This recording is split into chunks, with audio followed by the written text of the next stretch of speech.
차도 없어요. 그때 무슨 거기서 세상로 성당에서 그 상원소까지 가려면 한참 그래야 돼. 뭐 신부님을 내가 데리고 각 감방마다 다니면서 모이진 못했죠.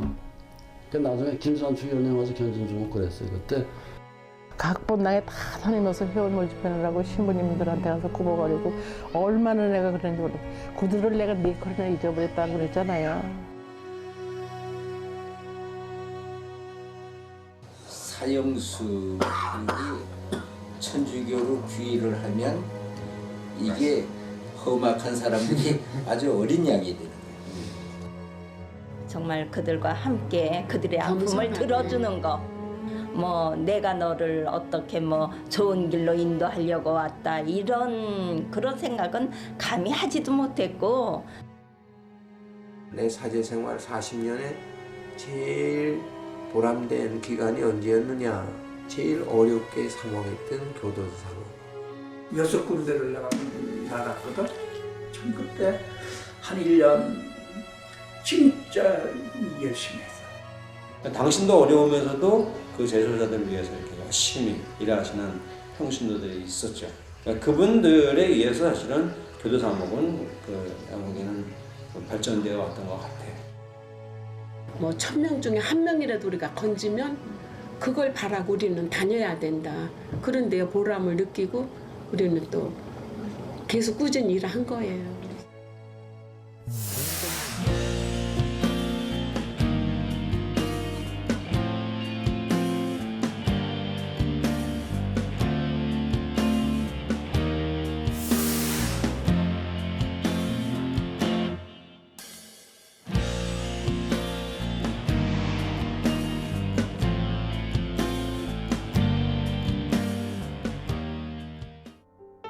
장대한 업적을 이룬 일에도 항상 처음이 있습니다.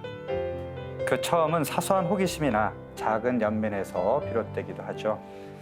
50년 넘게 갇힌 이들을 위해 봉사해온 서울대교구 사회사목부 사회교정사목위원회 활동도 누군가의 작은 선의에서 시작했습니다. 현대일 루도비코 신부님 모시고 교정사목 이야기 나눠보겠습니다. 네, 신부님 안녕하세요. 안녕하세요. 네.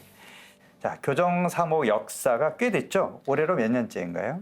예, 1970년 4월 2일부터 그러니까 4월 2일이 창립총회를 했으니까요. 올해로 53년이 되었네요. 네. 근데 이제 사실은 그게 이제 창립총회고 일이 이루어진 거는 그 전부터 했으니까 사실은 50년 더 됐다고. 훨씬 53년도 더 넘는 네, 꽤 오랜 역사를 갖고 있네요. 자, 처음 교정사목을 시작하신 분은 평신도라고 들었습니다. 네, 이분이 교도관이시다고 하는데 이분 소개 좀 해주세요. 예, 고중렬 분도 교도관이셨습니다. 이제 한국 전쟁 휴전 이후, 그러니까 1950년, 53년 그때는 굉장히 많은 사람들이 이제 감옥에 갇혔거든요. 이제 뭐 이념이다, 사상범이다, 그렇죠. 또 워낙에 가난하고 열악했으니까요. 그때 많이 이렇게 사형 판결을 받은 사람들 보고 네. 너무 안타까워서 죽기 전에 세례라도 줘야겠다라는 생각으로 이렇게 당신 박봉 털어가면서 하셨다고 합니다. 그래서 굉장히 많은 분들 세례를 줬다고 해요. 500명 넘게 네. 자기 이제 대자로 삼고 그 중에 이제 150명이 사형수였다고 하니까요. 정말로 많은 분들한테 네. 했죠. 그러니까 사실은 그 당시에 뭐 교도관 월급이 얼마나 됐겠어요. 근데 네. 이제 박봉으로 그걸 하다 보니까 너무 힘들었고 그런 소식이 점차 알려졌다고 합니다. 그래서 네. 많은 이제 신자들한테 알려졌고요. 네. 예. 그런데 이후에 다른 분들이 좀 동참하시면서 일손이 좀 많아졌다고 들었어요. 예, 그 중에 이제 유명하신 분이 당시 고등법원장이셨던 김홍섭 판사님. 김홍섭 판사님은 당신이 이제 판결하시면서 법적으로는 정확하게 판단을 하셨지만 네. 마음적으로 감성적으로 이렇게 안타까운 분들이 있었으니까 특별히 사형수들한테 네. 이제 직접 찾아보신 거죠. 네. 그러면서 세종로 본당 주임 신부님이셨던 박괴윤 신부님 모시고 네. 이렇게 찾아뵙기도 했고 그러면서 자연스럽게 또 이 고중렬 분도 교도관이 알게 됐고 연결됐고 당시에는 이런 접견이나 교화 접견들이 체계화돼 있지 않았거든요. 그러니까 이제 그 교도관이 중재로 사형수들을 자연스럽게 만나게 되었고요. 또 고중열 형제가 하던 일들이 자연스럽게 본당에도 알려지게 되었고 네. 그래서 인근 자매님들이 잘 알게 되었고 그런 들이 우리가 이런 것 좀 도와줘야겠다라는 생각으로 자매님들이 부인회를 만들어서 적극적으로 후원하게 되었습니다. 또 샬트르 수녀님들도 알게 되어서 그런 전례 같은 것도 많이 도와줬다고 합니다. 저희 교정사목의 시작점이 마치 교회가 우리 한국 교회가 네. 시작하는 거하고 비슷하게 그렇게 시작됐네요. 예. 정말 뜻있는 그 평신도들이 그런 마음이 모여서 현재 교정사목이 이제 시작이 된 거다 이렇게 말씀하셨네요. 네, 사실 뭐 지금의 젊은이들은 감히 상상도 할 수 없는 아주 엄혹한 시대에 싹을 틔운 그 교정사목의 역사가 아닌가 싶습니다. 그 과정을 요약한 화면이 있는데 같이 한번 보실까요? 이렇게 평신도가 주축이 된 헌신적인 노력들이 결실을 맺어 1970년 마침내 가톨릭 서울대교구 교도소 후원회가 정식 발족됩니다. 이듬해인 교정사목을 전담하는 지도 신부도 정해졌죠. 비로소 교회 안에서 제대로 틀을 갖춘 교정사목의 역사가 시작된 것입니다. 그때는 그 사상범들이 많을 테니까 사형 집행을 해도 그 시신을 저대로 거두어주는 사람이 아무도 없었어요.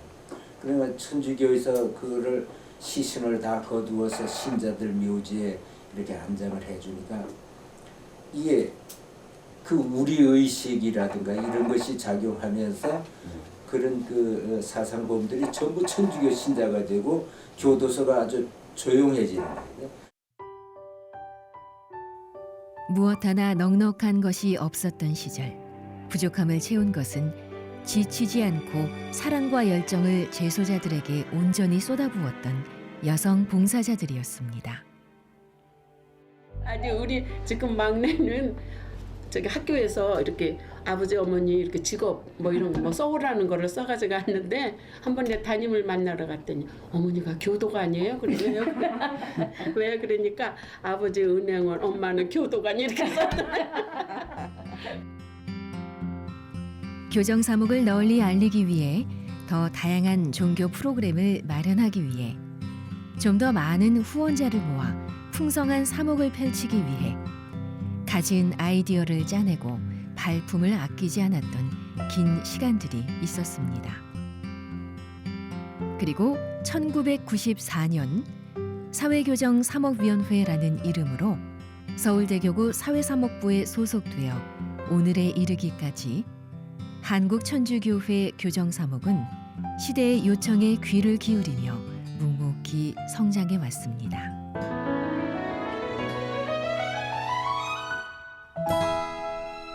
자, 그런데 그 교정사목이라고 이제 이름을 바꿨어요. 처음에 교도소 후원회 이렇게 시작을 했는데 교정 우리가 지금 익숙하게 쓰지만 한자 뜻이 사실 좀 궁금하기도 한데 정확하게 교정이 어떤 의미인가요?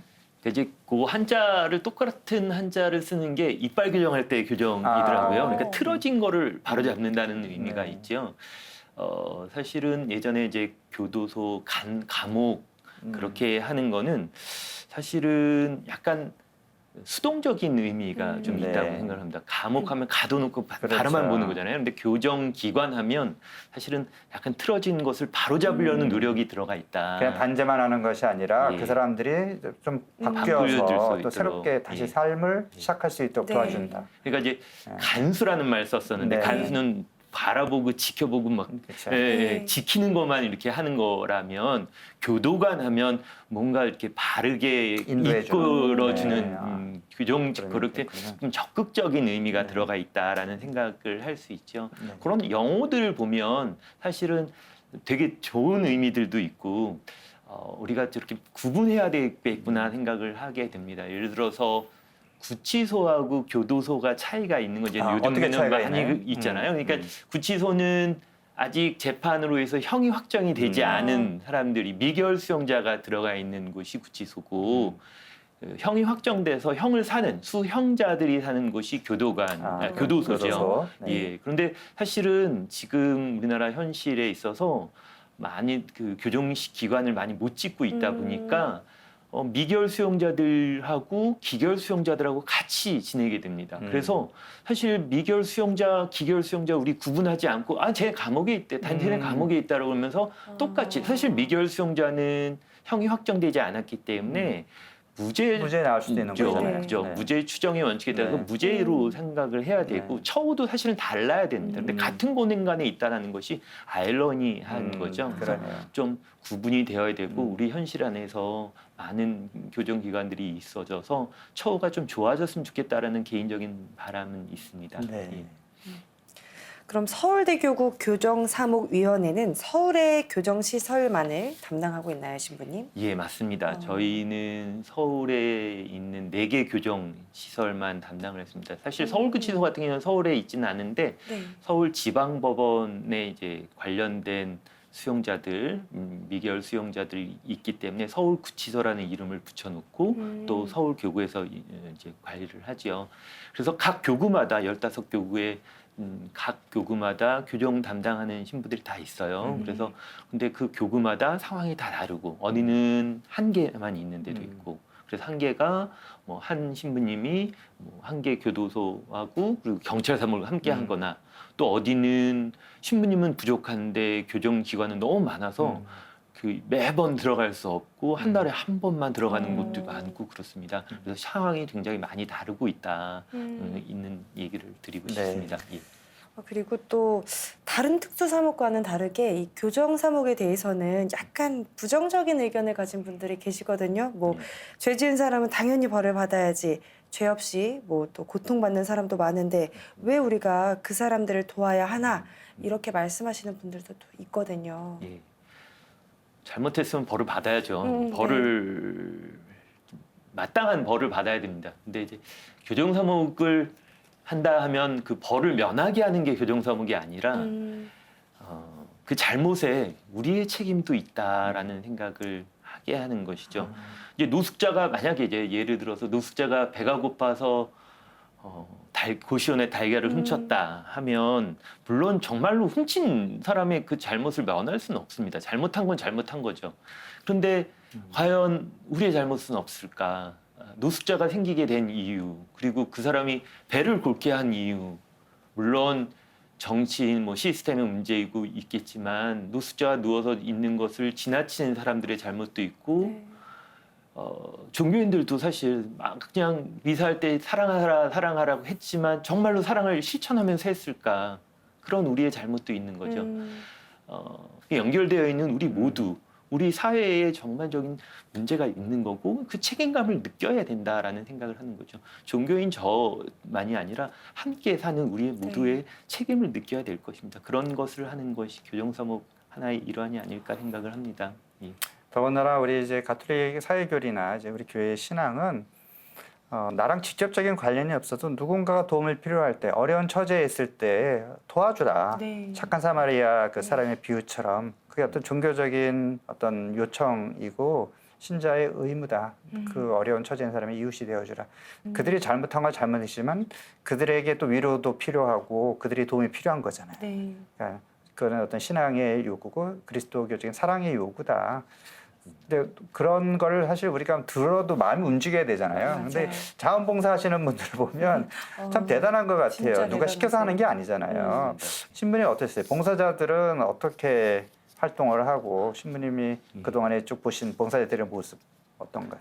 정말로 앞서서 말씀드렸지만 우리 봉사자들의 힘으로 창립이 된 거고 그 봉사자들이 쭉 이끌어오는 것인데 봉사자들 한번 이렇게 봉사를 시작하면 적어도 기본 10년 이상은 하시는 것 같아요. 그래서 뭐 얘기를 들으면 초창기에는 아까 무연고 사형수 얘기하셨지만 무연고로 사형을 반달받고 나와서 있으면 그것을 시체 수습을 다 우리 위원회가 했거든요. 그러면 이제 사실 국가가 해줘야 되는데 그 당시에는 국가가 할 수 없었으니까 우리 위원회에서 했다가 인부를 이렇게 고용을 했는데 그 인부가 이제 사형 판결 받은 사람들의 시체라는 걸 알고 그냥 도망가 버렸어요. 그럴 때 우리 봉사자들이 직접 사자루를 들고 묘지를 파고 수습까지 다 했다라는 얘기도 들었고요.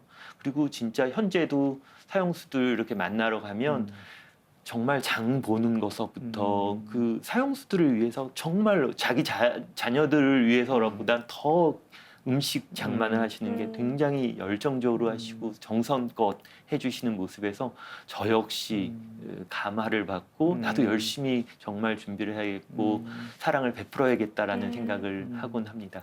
그 봉사자들이 그렇게 할 수 있는 그 힘 어디서 이렇게 기쁨과 보람을 느낄까요? 첫 번째로는 분명히 신앙심에서 나타나는 것이고 그다음에 내가 이렇게 사랑을 할 때 이분들이 조금씩 변해간다 그런 맞아요. 모습들이 보여지니까 정말로 그 힘에서 나오는 것이 아닐까 생각을 합니다. 보통은 사람들이 전과자라고 하면은 좀 무섭고 겁이 나잖아요. 그 중에는 뭐 흉악범도 있을 수도 있고요. 솔직히 신부님께서 좀 두려운 마음 이런 건 좀 없으셨는지. 예, 제가 이제 만나는 사람들 중에 사형수들이 이제 가장 자주 이렇게 계속 지속적으로 만나고 또 사형수들 중에서는 최근에 이렇게 이제 사형 판결을 받은 사람, 뭐 유명한 사람들 있죠. 이렇게 연쇄살인마도 있고 좀 겁났습니다. 이름만 듣고서는 겁났었는데 아까 말씀드렸듯이 봉사자들이 전날 이렇게 장을 보고 이렇게 손질하고 새벽에 일어나서 또 새벽에 정말 새벽 6시에서부터 음식을 준비를 해야 된다고 하더라고요. 10시에 들어가게 되면 그런 것들을 우리 봉사자들은 기도하면서 준비를 한다고 그래요. 기도로 이렇게 준비를 하고 그리고 그렇게 했더니 이 유명한 사형수가 그거에 감화를 받은 거예요. 정말로. 나는 정말 콧바람 쐬려고 나왔다고 하는데 이분들은 내가 이름만 대면 다 아는 사람들인데 뭘 보고 이렇게 준비를 하지? 그러면 나는 어떻게 하면 갚을 수 있을까? 그럼 나도 기도를 좀 해야겠다. 기도를 적어도 이분들이 올 때 사고는 당하지 말아야겠다. 그러면서 기도를 하고 그러니까 내 희생자, 나로 인해서 희생된 피해자들을 위해서 기도해야겠고 그게 점점점 기도의 범위가 넓어지는 거죠. 그리고 어떻게 하면 이분들한테 보답을 할 수 있을까? 그래서 매일 미사도 읽어보고 필사도 하고 잘 못하니까 다시 하고 뭐 이해 못하니까 밑줄도 그으면서 그러니까 우리가 또 아유 잘했네 아유 정말 묵상도 정말 단순하지만 핵심을 뚫는 그런 묵상을 하거든요. 그럼 감동받으면 이분들은 더 열심히 잘하려고 하는 거예요. 조금씩 변화되는 모습들을 저는 보거든요. 그러니까 처음에는 좀 두렵더라도 계속 변화되는 모습을 보니까 마음이 좀 짠하고 또 더 잘해줘야겠다.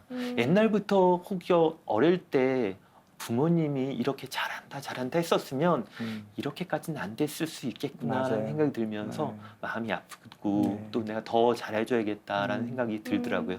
예. 처음에 무서운 마음이 들지만 결국 연민의 마음을 그렇죠. 갖게 되네요. 네. 자, 그래서 죄가 밉지 사람이 미운 게 아니다라는 말이 있는 것 같은데 교정사목의 가장 중요한 역할 뭐라고 이야기할 수 있을까요? 그런 얘기를 먼저 하기 전에 제가 사례를 이렇게 들어보면 코로나 때 사실은 교정시설이 이제 폐쇄가 되면서 제가 못 들어갔었거든요. 네. 그래서 어떻게 하면 수용자들한테 우리 후원자들이 전해주는 그 응원과 감동들 그다음에 그 마음을 전해줄 수 있을까 해서 때만 되면 사실은 간식을 준비해서 보내줬어요. 그래서 이제 설날, 추석, 부활, 성탄 내고 뭐 찾아가진 못해도 먹을 거는 먹을 건 보내드리고. 보내줘야겠다. 그리고 이제 제가 복음 우리 신부들하고 같이 복음 묵상한 거 한 장으로 편지 써서 묵상도 편지도 보내주고 드리고. 그러다 보니까 근데 이제 나중에 저희 사무실로 편지가 한 통 온 거예요. 그래서 자기는 이제 개인 사업자였는데 상황이 안 좋아가지고서 코로나 때문에 이렇게 해서 정말 부도 났고 자살까지 시도를 많이 했었는데 다 실패하고 결국은 그래서 구치소로 갖게 됐다. 자기는 종교란 것들하고 아무 상관없이 살았다. 그런데 성탄이라고 나한테 이런 위문품이 들어오더라. 그리고 우리 위문품 안에는 앞에는 힘내세요라는 스티커가 있었거든요. 그러면서 꺼이꺼이 울었다는 거예요. 정말로 꺼이꺼이. 나한테도 이런 힘내라고 이런 걸 보내줬구나 하면서 그 스티커를 이렇게 떼어서 고이 거기다가 벽에다가 붙여놓고선 정말 잘 살아야지 힘내야겠다 생각하고 출소된 다음에 첫 번째로 번 월급에서 일부분을 띄어서 저희한테 정말 새 돈으로 저희한테 보내준 거예요. 그 자기 사연하고 같이. 그리고 그 스티커 정말로 얼마나 꼭지였는지 꾹꾹꾹한 그 스티커를 같이 보내줬어요. 그러면서 정말로 나도 힘을 받았으니까 다른 분들에게도 이렇게 힘을 전달해 줬으면 좋겠다라는 그런 장문의 내용이 들어 있었습니다. 그게 사실은 우리 교정사무위원회가 해야 될 일이 아닐까. 그러니까 수용자들한테는 너 혼자 아니야. 딴 사람들 다 너 손가락질하는 것 같지만 아니야, 응원하는 사람이 있어. 우리 후원자들 봐. 다 너 응원하는 사람이야. 이 응원이 너한테 전달이 되면 좋겠다라는 걸 해줘야 되는 사람이고 또 후원자들한테는 사람들 변하고 있고 우리의 응원으로 인해서 힘내고 있는 사람들이 있다라는 걸 알려주는 역할이 우리 교정사무위원회가 해야 될 일이 아닌가라는 생각을 하곤 합니다. 3년은 좀 지났습니다. 솔직히 제소자 입장으로 보면 되게 많이 약해지고 흔들릴 수밖에 무너질 수밖에 없습니다. 근데 교정사무분들이나 봉사자분들이 계시면 솔직히 지탱이 돼요. 저를 기다리는 가족들을 위해서라도 더 열심히 최선을 다해서 그래서 더 열심히 기도하고 사는 것 같습니다.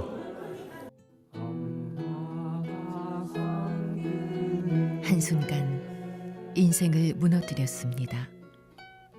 후회한다 해도 돌이킬 수는 없겠죠. 용서받지 못할 죄와 죄인으로 살아가야 할 앞으로의 인생. 이들에게도 빛나는 삶의 시간이 남아있는 걸까요?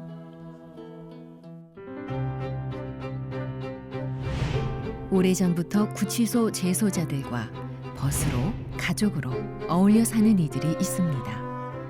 저마다의 재능과 사랑으로 특별한 이웃을 사귀고 있는 사람들.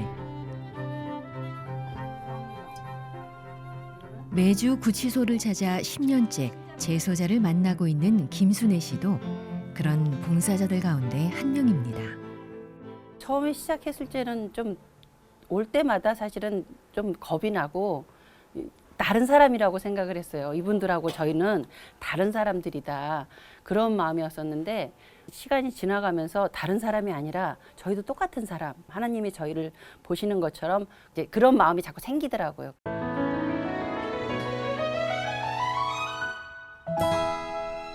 신부님, 주님의 기도 가운데 저희를 유혹에 빠지지 않게 하시고 악에서 구하소서 하는 구절이 있잖아요. 저는 이 기도를 할 때마다 사실 누구나 죄인이 될 수 있다고 생각을 하거든요. 그럼에도 유혹에 빠지지 않고 살아가는 이 순간이 저도 굉장히 큰 은총으로 다가오는데요. 범죄자는 타고난다, 일각에서는 이렇게 말씀하시는 부분도 있어요. 이런 거에 대해서는 또 어떻게 생각하시는지요? 예, 그래서 어떤 사람이 범죄를 짓는가라는 이제 질문을 가지고 학문을 연구하는 이제 범죄학이죠. 그래서 사실은 초창기 19세기에 그런 학문이 발달이 됐고, 그래서 범죄를 지은 사람들 다 모아서 다 조사를 해본 거예요. 그래서 이제 그 유형을 살펴보는 거죠. 그랬더니 앞니가 튀어나오고 약간 배가 볼록 나오고 제가 범죄상인 거죠. 그런 사람들을 해서 실제적으로 그런 사람들만 잡아놨대요. 근데 그게 아이러니하잖아요. 사실 제가 전입부인데. 그런데 이제 질문이 바뀌어야 되죠. 왜 우리는 범죄를 짓지 않는가? 그런 질문으로 미국의 사회학자는 그걸 또 조사를 해본 거예요. 그랬더니 정말로 사회에 잘 연결되어 있고 그런 사람들은 범죄를 쉽게 짓지 않는 거죠. 잃어버릴 게 많은 사람은 범죄를 저지르지 않는 거죠. 범죄 억제력이 있는 거잖아요. 그런데 그런 게 정말 사실이라면 정말 소외된 사람들에게 우리가 더 다가간다면 범죄 억제력이 더 생기는 거잖아요. 그 사람보다도 그 사람이 처한 환경이 사실은 더 중요하다는 거잖아요. 그렇죠. 그 사이코패스 유명하잖아요. 그래서 사이코패스가 이제 뇌파적으로 보면 그런 특이한 뇌를 가진 사람이 사이코패스라는 그래서 제임스 펠런이라는 유명한 뇌 과학자가 밝혀낸 건데 그 사람이 이렇게 우연히 자기의 뇌를 보니까 사이코패스가 똑같다라는 거예요. 맞아요, 그거 알아요. 네, 그래서 사실은 태어날 수 있습니다. 사이코패스라는 게 태어날 수 있는데 제임스 펠런은 왜 사이코패스 범죄를 저지르지 않았는가? 유복한 환경에서 내었고 정말 훌륭한 아버지 어머니가 봉사활동 시키시면서 더 공감 능력을 키워줬고 여러 가지 유명한 사람들 가정 환경, 주변의 사회 환경과 연결되어 있어서 자기는 사이코패스 범죄에 노출되지 않을 수 있었던 거죠. 정말로 DNA나 뇌나 그런 것들이 태어난 것들이 정말로 어떻게 보면 범죄의 영향을 가지고 태어날 수가 있을 거예요. 그런데 가능성이 있지만 모든 사람들이 그렇게 범죄를 저지르는 건 아니다. 제가 만나는 수용자 중에 그런 사람이 얼마나 있을까? 1%는 될까? 0.1% 될까? 근데 그 사람도 정말 태어날 때 아니면 주변에서 가정이 유복하고 또 정말 좋은 종교인, 좋은 어른들이 그렇게 됐다면 보살펴 그러지 않을 수 있겠다라는 생각을 하면서 그렇게 될 수 있겠다는 생각을 합니다. 네. 자, 그러면 우리 아까도 뭐 교정사목위원회에서 사람의 마음을 변화시키기 위해서 여러 가지 활동을 했지만 구체적으로 서울대교육 교정사목위원회에서 뭐 대상도 좀 다양하잖아요. 어떤 구체적인 활동을 하고 있나요? 기본적으로 저희가 교정시설에 들어가서 이제 신부들은 미사를 봉헌하고 또 우리 봉사자들이 복음 나누기나 여러 가지 생활 나눔도 하고 또 특별한 때는 세례도 주고 견진 성사도 있을 수 있겠고요. 그다음에 여러 음악회나 프로그램들도 하고 있습니다. 그리고 이제 불우한 수용자들이 많아요. 그 안에서 불우한 수용자들은 다른 가족들이 없으니까 불우 수용자들에게 영치금도 지원을 하고 있고요. 또 가장 걱정되는 거는 이 수용자들 입장에서 가장 걱정되는 건 가족들입니다. 사실은 가정 환경이 안 돼서 그런 경제적인 이유로 들어온 사람들 같은 경우에는 가장이 들어갔으니까 남겨진 친구들한테는 또 안타깝죠. 경제적인 활동을 더 못하게 되니까 그 불우한 수용자 가족들도 저희가 만나서 지원도 하고 있고 또 나와서 출소했을 때 여러 가지 갈 곳이 막막하면 또 재범할 수 있는 그러니까 이런 출소자 지원도 활동도 하고 있고요. 또 피해자들도 잊으면 안 되겠죠. 그래서 범죄 피해자들도 모여서 그런 피해자 가족들 모임도 하고 있고 또 청소년들도 그런 청소년들 관련돼서도 여러 개 활동을 하고 있습니다. 신앙 활동이나 지원 활동들 이렇게 하고 있습니다. 예. 그 세례를 준다 그랬는데 교리 교육은 어떤 식으로 하시나요? 이제 구치소 같은 경우에는 저희가 교리반을 운영하기가 힘들어요. 그러니까 그 출정이나 이렇게 법정에 왔다 갔다 하는 일이 많으니까 그래서 통신 교류를 하고 있고 교도소 같은 경우에는 이제 형을 받아서 좀 안정적이니까 교리반 운영하면서 봉사자나 신부들이 가서 교리를 하고 있고 그렇게 하고 있습니다. 그래서 보통은 상반기, 하반기 한 번씩 그렇게 세례를 주고 있습니다. 교정사목위원회에서 그러면 출소한 후에도 이분들에게 도움을 주신다고 들었는데요. 어떤 일을 하시나요? 그러니까 이제 막상 나왔는데 뭐 핸드폰 살 돈도 없거나 이제 버스나 뭐 이렇게 교통비도 없는 분들에게는 조그마하지만 이제 긴급 지원비를 지원하고 있고 또 갈 곳이 없는 수용자들에게는 쉼터, 우리 쉼터를 해서 갈 곳이 생길 때까지 좀 이제 무료로 지낼 수 있도록 의식주를 좀 제공도 하고 있고요. 그 다음에 기술은 좀 되고 할 수 있는 분들에게는 창업 자금을 줄 수 있는 기쁨과 희망 은행을 또 운영을 하고 있습니다. 그래서 많지는 않지만 자기 좀 창업할 수 있도록 하는 것도 하고. 그래도 얼마 정도 지원 뭐 이렇게 한계가 있잖아요. 이렇게. 예, 그래 2천만 원인데 그렇게 많지는 않지만 그 소액이지만 저는 요거를 줄 때 그런 얘기를 해요.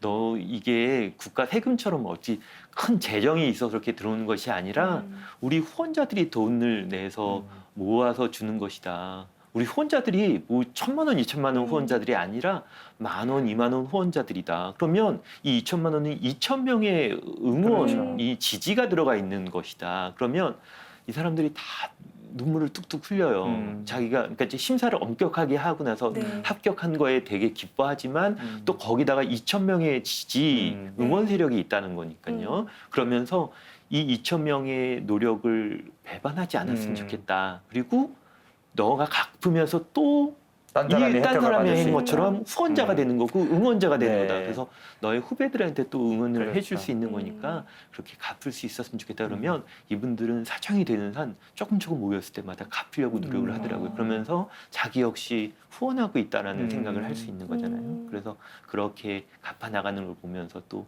한 번 또 보람을 느끼고 그렇습니다. 그러네요. 예. 그러면 지금까지 혜택 받은 분이 몇 명 정도나 되실까요? 제가 세어보니까 200명이 넘더라고요. 이제 올 6월로 벌써 15년이 돼가는데, 네. 예, 그러면서 220명 정도가 넘는 분이 혜택을 받으셨고 또 성공하신 분들도 많고 그렇습니다. 벌써 프랜차이즈 만드신 네. 분들도 있고 아, 그렇습니다. 진짜요? 예, 예. 너무 좋네요. 그 신부님, 그 사형제 폐지 운동도 꾸준히 해오고 계신데요. 예. 지금은 좀 어떤 상황인가요? 제가 이제 주교회의 사형폐지 소위원회 위원으로서 이제 사형폐지 활동을 같이 하고 있는데, 그래서 사형폐지 소위원회에서 최근에, 사실은 최근도 아니죠, 3년 넘게 전에 헌법 소원을 해놓은 네. 상태입니다. 근데 헌법재판소가 그 답변을 그냥 지금 미루고 있는 상태입니다. 그래서 보통 이렇게 3년까지 끌 문제가 아니거든요. 다루기 좀 불편하다는 네. 거죠? 예, 예. 네. 그래서 변론까지 들었고, 사실은 변론 들었으면 그 재판관들 입장에서 결론을 낸다고 합니다. 그런데 네. 그 재판관들이 벌써 바뀌었고요. 그래서 언제 결론이 날지 모르는 상태입니다. 또 국회 입법 청원 계속 일어나고 또 특별법 제안 나오는데 계속 법사위 문턱을 못 넘고 있는 상태여서 사실 입법부에 할 일, 그다음에 헌법재판소에 할 일들을 계속 미루고 있는 상태이고, 저희는 그래서 좀 국민 법감정에 바뀌기를 생각하면서 홍보 활동하고 있는데 법감정이라는 게 참 쉽지는 않네요. 그렇죠. 사실 뭐 큰 흉악범이 나오면 사형시켜야 돼 이런 또 여론이 높죠. 네. 그러니까 일반 정서는 그런데 우리 교회는 일관적으로 사형 제도 폐지돼야 된다 얘기를 하잖아요. 그 이유 간단히 좀 설명해 주세요. 일단은 한 사람의 목숨이다. 그래서 아까 제가 말씀드렸듯이 그 최고수들, 그러니까 사형수들 만나면서 사람들이 조금씩 변하는 걸 봅니다. 그리고 정말 변할 수 있는데 그걸 목숨을 끊어버리면서 해야 될 것인가라는 문제 있고, 그 다음에 사실은 오판의 여지도 있죠. 저희가 사실 뭐 전지전능한 재판관이 아니니까 그렇죠. 또 정치적인 이유로 네. 억울하게 죽는 사람도 있고요. 예. 사람이 다른 사람의 목숨을 빼앗는 거는 아무리 흉악범이라도 인간의 어떤 생명의 존엄성이라는 차원에서 우리가 다시 생각을 해봐야 될 것 같고요. 신부님 그동안에 50년이 넘도록 이제 교정사목위원회에서 많은 활동을 해왔고, 또 이 감옥에 갇힌 이들이 또 변화되는 그런 모습, 또 사랑을 느끼면서 새로운 삶을 시작하도록 이렇게 많은 힘을 주셨는데, 뭔가 요즘 또 새롭게 관심을 기울이는 그런 분야가 있다면 어떤 것이 있을까요? 점차 청소년 쪽을 더 보게 되는 것 같아요. 마음이 아픈데 네. 그래서 학교 밖 청소년들, 네. 그리고 청소년들, 범죄 청소년들 보다 보니까 이들이 일찍 엄마 아빠가 되는 경우가 많은데 그냥 고딩 엄빠라고 하죠. 네. 그들 보면서 그러니까 생계적으로 그들이 더 열악하니까 이 아이들을 살리기 위해서 또 범죄를 저지르지 않을까 해서 그들에게도 좀 사랑을 좀 더 주고 싶고, 그리고 좀 이제 약한 범죄를 저지른 아이들 만나서 조금이라도 좀 순화해보고 싶은 생각이 더 들곤 합니다. 그래서 그렇게 되면 범죄 예방이 더 될 수 있으니까, 청소년들은 네. 쉽게 교화가 될 수 있으니까, 교정이 될 수 맞아요. 있으니까 네. 그들에게 좀 점점 마음이 가고, 그래서 그쪽으로 또 신경이 더 쓰이고 있습니다. 그래서 네. 그쪽하고 또 수용자들 더 사랑해주고 싶고 그런 마음이 계속 있습니다. 네. 사실 그 사람을 변화시키는 건 하느님밖에 할 수 없는 영역인 것 같습니다. 그런데 하느님의 손발이 되어 가장 확실한 그분의 표징인 사랑을 전하는 일꾼 역할은 우리가 할 수 있지 않을까 싶거든요. 부디 한 사람의 영혼이라도 더 구해주실 수 있도록 앞으로도 힘내서 부지런히 수고해 주셨으면 합니다. 함께 저희도 기도하겠습니다. 네, 신부님 오늘 귀한 말씀 감사합니다. 감사합니다. 고맙습니다. 비록 지금은 여기 있지만 다시 한 번 더 마음을 잡아주시고 이끌어 주시는 선생님들의 역할이 아니었으면 수용 생활이 많이 힘들었지 않았나 싶습니다. 그래서 정말로 선생님들께 감사하다는 말씀을 드리고 싶습니다. 결국에는 언제든지 주님께서 같이 계셨구나 이제 깨닫게 된 게 가장 큰 변화인 것 같고요. 약간 두려움도 있으면서도 정말 필요하구나. 주님의 말씀이 정말 필요하구나. 사실 수용 생활이 굉장히 힘듭니다. 가족 생각도 많이 나고 자신의 반성도 하는 그 기간이지만 굉장히 힘든 기간인데 교리 시스템이든 이런 천주교 집회든 이런 게 여기 있는 수용자들한테는 너무 큰 힘이 되고 저희를 진심으로 생각해주고 저희를 위해 기도해주는 거에 너무 감사하고 이 중에 단 한 명이라도 이런 좋은 추억을 갖고 나를 사랑해주고 따뜻했던 마음으로 동반해줬던 분들이 있다는 기억이 있으면 충분히 우리가 가치 있는 일이고 진짜 그거는 소망이에요. 제 사랑하는 딸하고 저희 집사람하고 저희 가족들과 성당에서 정말 미사를 꼭 드리고 싶고 진짜 은총을 받고 싶습니다. 진짜 자면서도 꿈을 꿉니다. 같이 성당 가는 꿈을 꾸고